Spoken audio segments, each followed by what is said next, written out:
So what's the deal with swimming and baseball? Is it good? Is it good for pitchers to do, or position players? Does it make us throw harder, or does it make us susceptible to injury? Um, I've been researching the topic for a while now.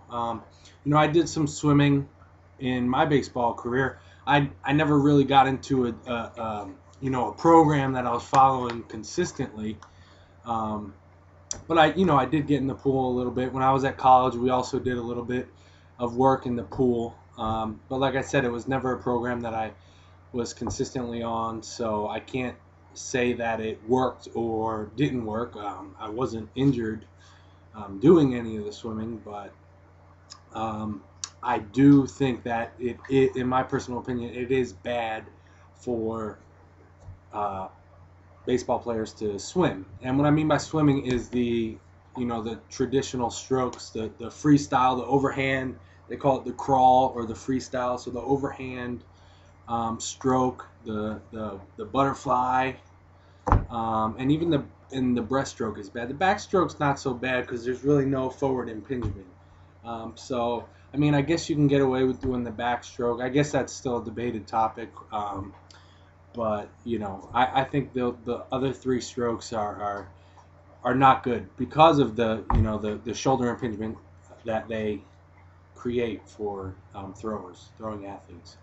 So there was actually a study a while ago where it said 12% of college level swimmers, competitive swimmers, had bad shoulder impingement, which led to chronic shoulder pain. So um, that just goes to prove that it's a case in swimmers.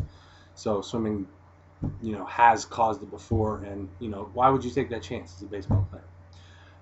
But now here's the thing, I don't think that doing underwater exercises or pool exercises for baseball is not a bad thing. I think it's a good thing. You could do many other things in the pool that can be beneficial for baseball players, like for instance, any of like the cardio stuff where you're doing, high knees or butt kicks or side to side shuffles with the water resistance, the power skips, anything like that.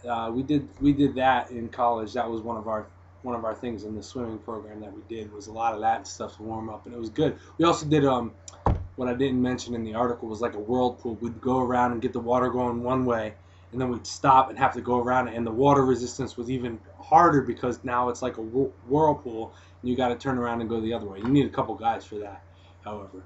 Um, the other thing that's great for underwater training, in a pool as baseball players or pitchers, is the shoulder stability work. So anything that you do, any of the shoulder exercises that you do on dry land, follow the same motions in the water. Now you could do it a little bit faster too because it's only the water resistance and it's consistent resistance.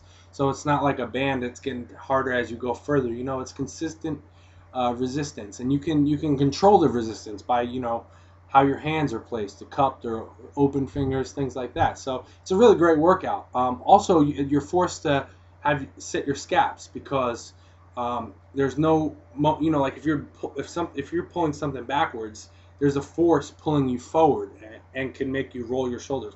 In the water, there is no force pulling you forward, only the resistance back. Therefore, you're more likely or almost forced to set your scaps when you're doing the shoulder work. So I think those are some great things to do in the water. Also for hitters, taking your bat in the pool and swinging underwater. All these exercises should be done, except for the cardio. You can, be down to here, but the other ones you want to be, your shoulders underneath the water.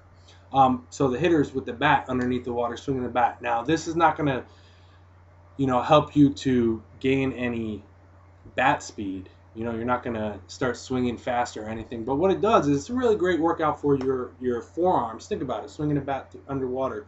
Your forearms are really going to, you're really going to feel it in your forearms and your abs with the water resistance. So it's a good strengthening in your forearms and abs through your swing path. So you're working the muscles through the swing path.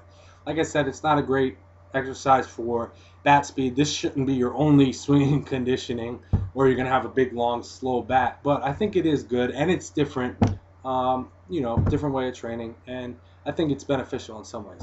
One thing you do want to be cautious of is when you go in the pool or how long you stay in there, because when you get those wrinkly fingers, the water's softening up those calluses. So if you get pitchers will get the blisters on the finger here, and the water can really soften that up, and that'll make it easier to get blisters.